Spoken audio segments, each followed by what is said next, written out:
जी, तो अब हम सीखेंगे कि कुछ कैंडल स्टिक पैटर्न्स होते हैं, ठीक है? कुछ ऐसी चीज़ें होती हैं, उनको देख के हम जो है ये एक एडिशनल चीज़ है, ठीक है? उस चीज़ को फिर देख के हम ये आइडिया लगाते हैं कि हाँ यार, यहाँ पे मुझे ट्रेड लेनी चाहिए, मुझे प्रॉफ़िट होगा या लॉस होगा, ठीक है? वो सारी चीज़ें जो है ना, पहली चीज़ तो मैंने आपको वो बता दी सपोर्ट रेजिस्टेंस वाली और ट्रेंड लाइन वाली, ठीक है? अब ये एक और चीज़ है, जहाँ से आप अच्छी कन्फर्मेशन ले सकते हैं। एक और चीज़ ऐड कर सकते हैं कि अगर ये चीज़ भी आपको वहाँ पे मिल जाती है, तो आपके लिए और भी बेनिफिशियल है, और भी अच्छी बात है कि 2 चीज़ें आपके पास 2 चीज़ों की कन्फर्मेशन हो जाएगी, ठीक है? या 3 चीज़ों की कन्फर्मेशन हो जाएगी, आपके लिए और भी अच्छा है, आप अच्छा प्रॉफ़िट बना सकते हैं। तो वो क्या है जी, सबसे पहले देखते हैं कि कैंडल्स को समझने का तरीका, कैंडल्स हमें एक्चुअल में बताती क्या हैं? ये कैंडल है क्या चीज़? अब देखिए कैंडल के 4 जो है ना, कैंडल हमें 4 चीज़ें बताती है। पहली चीज़ मार्केट जब ये कैंडल ओपन हुई थी, तो मार्केट की प्राइस उस वक़्त क्या थी, ठीक है? जब ये कैंडल क्लोज़ हुई, मार्केट की प्राइस उस वक़्त क्या थी? और उस टाइम पीरियड में फॉर एग्ज़ाम्पल अगर मैं 1 घंटे वाली कैंडल देख रहा हूँ, तो उस 1 घंटे में मार्केट ने सबसे हाईएस्ट प्राइस क्या टच की थी और सबसे लोएस्ट प्राइस क्या टच की थी? अगर आप गौर करें, यहाँ पे देखें तो ये ओपन लिखा हुआ है। ये ग्रीन वाली कैंडल का मतलब है ये बाय की कैंडल है और रेड वाली कैंडल का मतलब है ये सेल की कैंडल है, ठीक है? अब इसका देखें, जब ये कैंडल ओपन हुई थी, तो जब ये कैंडल स्टार्ट हुई थी, तो ये मार्केट इसकी ओपन प्राइस ये थी, ठीक है? मार्केट यहाँ पे थी। तो जब ये कैंडल क्लोज़ हुई, जब इस कैंडल का टाइम खत्म हो गया, अगली कैंडल स्टार्ट हुई, तो तब मार्केट यहाँ पे थी। तो ये होगी क्लोजिंग प्राइस इसकी। तो इसका मतलब है कि मार्केट यहाँ से ओपन हुई थी, यहाँ पे क्लोज़ हो गई और उस 1 घंटे के दौरान मार्केट ने मैक्सिमम ये वाली प्राइस टच की है और लोएस्ट जो है वो ये वाली प्राइस टच की है। ठीक है? ये होगी बाय की कैंडल। बाय की कैंडल और सेल की कैंडल भी बिल्कुल इसी तरह होती है, लेकिन इसमें एक फ़र्क है। इसका ओपन नीचे वाली साइड पे है और इसका ओपन जो है ऊपर वाली साइड पे है, ठीक है? इसीलिए ये रेड कैंडल है। अगर इसका क्लोज़ ये क्लोज़ इधर हुई है ना नीचे, अगर ये क्लोज़ यहाँ पे होती ना तो ये भी ग्रीन कैंडल होती, ठीक है? इसका क्लोज़ नीचे हुआ है, यानी कि जहाँ से ओपन हुई है उससे भी नीचे क्लोज़ हुई है, तो ये रेड की कैंडल बन गई है, ठीक है? इस वजह से इसका कलर डिफरेंट है, वरना सिनेरियो वही है, ओपन, क्लोज़, हाई और लो, ठीक है? तो ये हम देखते होते हैं, एक कैंडल हमें ये बताती है। अब आते हैं कैंडल स्टिक पैटर्न्स पे। जब भी आपको जो है ना इस तरह का कोई पैटर्न शो हो, जब भी आपको इस तरह की कोई कैंडल्स मिले ना, तो आपने समझ जाना है कि अब यहाँ से मार्केट जो है शिफ्ट होने वाली है, यानी कि बाय या सेल की ट्रेड हमें मिल गई है। इस कैंडल को बोलते हैं हैमर। ये हथौड़े की तरह नज़र आ रही है ना, इसलिए इस कैंडल को बोलते हैं हैमर। और इसी को उल्टा कर लो, तो इसको बोलते हैं इन्वर्टेड हैमर। इन्वर्ट का मतलब उर्दू में मतलब ये होता है कि उल्टा, ठीक है? तो इसको उल्टा कर दो तो ये इन्वर्टेड हैमर बन जाती है।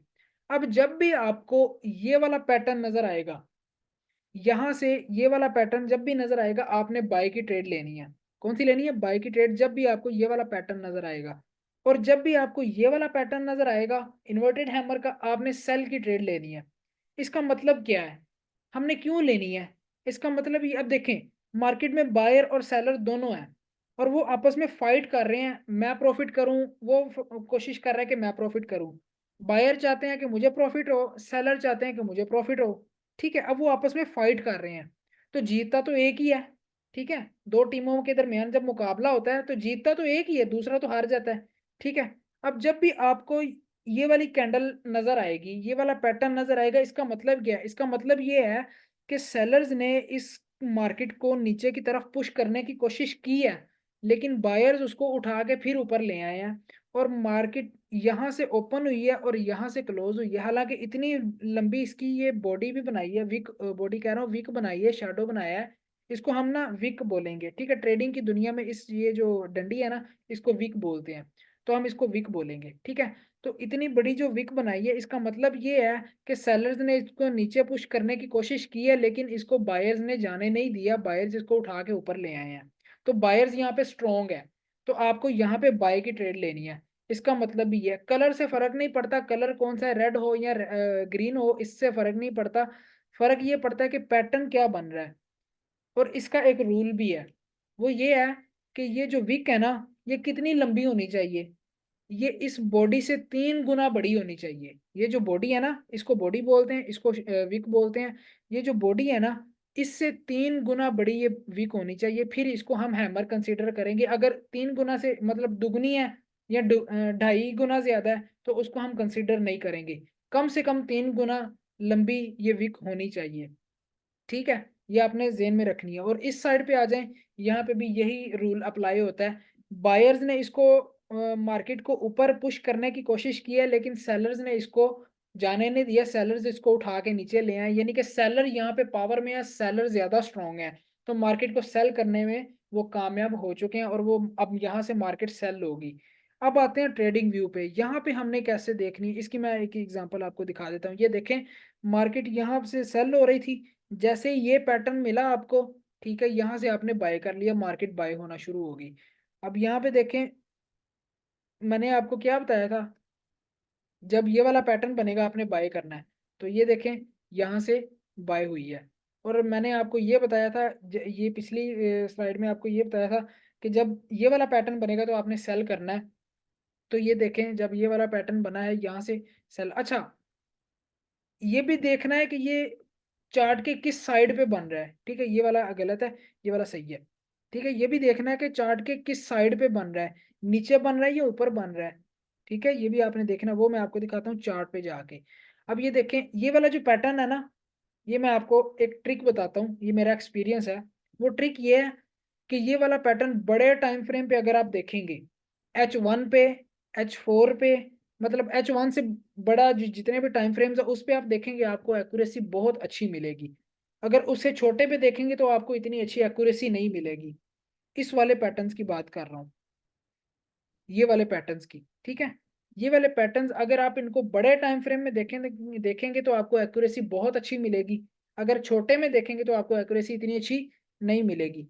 तो ये मैंने डेली का जो है ना चार्ट ओपन किया, यानी कि एक दिन की एक कैंडल है। ये यूरो यूएसडी का चार्ट है और एक दिन की एक कैंडल है। तो यहाँ पे अगर ये सपोर्ट पे बनती है, ठीक है? ये वाली कैंडल, ये इसकी बात कर रहे हैं, हैमर कैंडल अगर सपोर्ट पे बनती है तो आंखें बंद करके ट्रेड ले ले, ये कंफर्म ट्रेड है, ठीक है? और अगर ये वाली कैंडल इन्वर्टेड हैमर अगर रेजिस्टेंस पे बनती है तो आंखें बंद करके ट्रेड लेने, कंफर्म ट्रेड है, ठीक है? ये चीज मैं आपको समझाना चाह रहा था। अब चलते हैं अगले पैटर्न की तरफ। ये आ जाता है शूटिंग स्टार, इसको हम शूटिंग स्टार बोलते हैं। अब इसका सर नीचे की तरफ होता है, ठीक है? होता ये भी हैमर की तरह है, ये पीछे हमने देख भी लिया है यहाँ पे। ये इसको इन्वर्टेड हैमर भी कहते हैं और शूटिंग स्टार भी कहते हैं, ठीक है? लेकिन उसको उसमें और इसमें फ़र्क क्या है, ये मैं आपको बता देता हूँ। ये वाला जो है ना, ये बनेगा यहाँ पे, रेजिस्टेंस पे। ये रेजिस्टेंस पे बनेगा तो मार्केट जो है ना सेल होगी। जो शूटिंग स्टार है ना, ये भी रेजिस्टेंस पे ही बनना चाहिए। अगर ये आपको सपोर्ट पे नज़र आ रहा है तो मार्केट जो है रिवर्स नहीं होगी, यानी कि वो आपकी गलत है, वो फेक है, ठीक है? फेक नहीं कह सकते, मतलब वो उसको हम शूटिंग स्टार नहीं कंसीडर करेंगे। वो जस्ट रैंडम कोई कैंडल है, ठीक है? वो शूटिंग स्टार नहीं है। शूटिंग स्टार तब होता है जब ये आपको रेजिस्टेंस पे नजर आएगा, ठीक है? ये रेजिस्टेंस है, जब आपको ऊपर वाली साइड पे या रेजिस्टेंस पे नजर आएगा तब इसको शूटिंग स्टार बोला जाएगा। और इसका भी वही लॉजिक है, बॉडी से 3 गुना बड़ी इसकी जो है ना ये विक होनी चाहिए, जैसे कि ये है, ठीक है? ये देखो, यहाँ पे ये रेड कलर का बना है, मार्केट फिर भी सेल हुई है। ये ग्रीन कलर का बना है, मार्केट फिर भी सेल हुई है। और ये इस टाइम रेजिस्टेंस पे है, ठीक है? ये शूटिंग स्टार है। और ये देखें, नीचे आपको हैमर नजर आ रही है, जब हैमर बना है तो मार्केट बाय हुई है, ठीक है? ये होता है इसका पैटर्न, ये हम देखने हैं। ये जब हमें नजर आता है तो तब हम ट्रेड करते हैं, ठीक है? हमें एक्यूरेसी अच्छी मिल जाती है। और मैं फिर बता रहा हूँ, बड़े टाइम फ्रेम पे देखेंगे तो आपको कंफर्मेशन ज्यादा मिलेगी। अब आगे आ जाते हैं डोजी पे। डोजी की 3 किस्में होती हैं। इस ऐसी जब कैंडल बने ना उसको बोलते हैं डोजी। ये बहुत कम बनती है, बहुत कम, ज्यादातर वही पिछले वाली बनती है। और ये वाली जो कैंडल्स है ये बहुत कम बनती हैं, इसको डोजी कैंडल बोलते हैं। इसकी 3 किस्में हैं। यहाँ तो इसकी ये जो छोटी सी, ये जो बॉडी है इसको भी बॉडी कहते हैं, लेकिन ये बिल्कुल थोड़ी सी छोटी सी बॉडी है, पतली सी। अगर तो ये दरमियान में होगी ये तब भी डोजी है। अगर ये नीचे वाली होगी तो इसको हम कहते हैं gravestone doji. Gravestone का मतलब है कब्र पे रखा हुआ पत्थर। जो ईसाई लोग हैं, जो क्रिश्चियन लोग हैं, वो कब्र के ऊपर इस तरह का एक निशान बनाते हैं, ठीक है? अपनी कब्र के ऊपर इस तरह का एक निशान बनाते हैं और उसको बोलते हैं ग्रेव स्टोन। तो इस वहाँ से इसका नाम रखा है ग्रेव स्टोन डोजी, ठीक है? और जब इस तरह का जब पैटर्न बनता है, इसको बोलते हैं ड्रैगन फ्लाई, ठीक है? चाइनीज़ में जो है ना, चाइनीज़ लैंग्वेज में उनका जो ड्रैगन है वो उनका बड़ा अच्छा सिंबल माना जाता है, ड्रैगन उनका फ़ेवरेट है, ठीक है? मतलब यूँ समझ लें कि बहुत उसको अच्छा समझा जाता है, तो वहाँ से ये नाम निकला है ड्रैगन फ्लाई। तो इस वाले पैटर्न को बोलते हैं ड्रैगन फ्लाई, इसको बोलते हैं डोजी और इसको बोलते हैं ग्रेवस्टोन, ठीक है? ये तीनों एक ही टाइप है। तो जब भी आपको ये वाला पैटर्न बने नज़र आएगा, इसका मतलब क्या है? उर्दू में मतलब समझते हैं। इसका मतलब ये है कि बायर्स ने भी कोशिश की है मार्केट को पुश करने की और सेलर ने भी कोशिश की है मार्केट को पुश करने की, लेकिन कामयाब कोई भी नहीं हो सका, ठीक है? कामयाब कोई भी नहीं हो सका और ये वाला रिज़ल्ट निकल के आया। यानी कि दोनों इक्वल ही अपनी जो है ना स्ट्रेंथ के साथ मार्केट को पुश करने की कोशिश कर रहे हैं। अब यहाँ जब ये वाला पैटर्न बनेगा आपने ट्रेड नहीं लेनी, ठीक है? क्योंकि अभी मार्केट का डिसाइड ही नहीं है कि मार्केट बाय होगी या सेल होगी, दोनों इक्वल फोर्स के साथ मार्केट को पुश कर रहे हैं, बायर्स भी और सेलर्स भी। जब ये वाला पैटर्न बनेगा, इसका भी सेम लॉजिक है। मार्केट बायर्स ने मार्केट को पुश करने की कोशिश की है, धक्का लगाने की कोशिश की है, लेकिन सेलर्स उसको उठा के वापस ले आए हैं और जहाँ से मार्केट जो है ना ये कैंडल ओपन हुई थी, उसी प्राइस पे आके क्लोज़ हो गई है। तो इसका मतलब है सेलर्स यहाँ पे थोड़ा पावर में आ गए हैं, ठीक है? सेलर्स पावर में आ गए, बायर्स ने कोशिश की है मार्केट को उठाने की, लेकिन सेलर जो है ना उसको धकेल के नीचे ले आए हैं और सेलर्स पावर में आ गए हैं। और यहाँ पे भी यही सीन है, जब सेलर्स ने इसको मार्केट को पुश करने की कोशिश की है, लेकिन सेलर कामयाब नहीं हो सके, बायर्स ने इसको उठा के जो है ना यहाँ पे कैंडल को क्लोज कर दिया, तो यहाँ पे बायर्स पावर में आ गए हैं।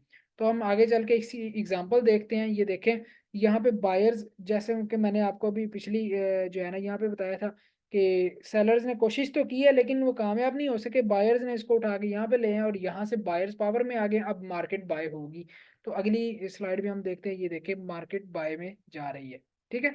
अब ये भी तो एक बनी है छोटी सी, लेकिन मैंने आपको ये भी तो बताया था कि ये या तो रेजिस्टेंस पे बनेगी या सपोर्ट पे बनेगी। बीच में अगर बनती है तो वो उसको आपने कंसीडर नहीं करना। बीच में बने तो कंसीडर नहीं करना, सपोर्ट या रेजिस्टेंस पे बननी चाहिए। तो ये देखो ये सपोर्ट पे बनी है, ठीक है? ये एक सपोर्ट थी, तो ये सपोर्ट पे बनी है और यहाँ से मार्केट सेल हुई है, ठीक है? ये आपने खास ख्याल रखना है। बीच में बनेगी तो आपने इसको कंसीडर नहीं करना, या तो ये सपोर्ट पे बननी चाहिए या रेजिस्टेंस पे बननी चाहिए, ठीक है? ये जो पैटर्न्स आपको मैं जितने भी समझा रहा हूँ इसको आपने माइंड में रखना है।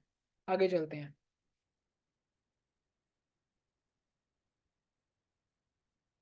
बस बस इतनी ही थी ये, ठीक है? तो ये तीन जो है मैंने आपको बता दिए, तीन पैटर्न्स थे, ठीक है? हाँ, ये लास्ट था। तो ये 3 पैटर्न्स थे जो मैंने आपको बता दिए हैं, ठीक है? अब आपने ख़्याल ये करना है कि इसको बड़े टाइम फ्रेम में देखें। बड़े टाइम फ्रेम में देखेंगे आपको एक्यूरेसी बहुत अच्छी मिलेगी। जब आप इस पे प्रैक्टिस करेंगे तब आपको समझ में आएगा। छोटे टाइम फ्रेम पे एक्यूरेसी इतनी अच्छी नहीं आती। जैसे कि मैंने ये ड्रॉ की हुई है। ये डेली टाइम फ्रेम पे सपोर्ट रेजिस्टेंस ड्रॉ की है, आप चेक कर सकते हो कितनी एक्यूरेट है, ठीक है? और ये ट्रेंड लाइन ड्रॉ की है। ये हमने अपने पिछले लेक्चर में सीखी हुई है ये कैसे ड्रॉ करते हैं, ठीक है?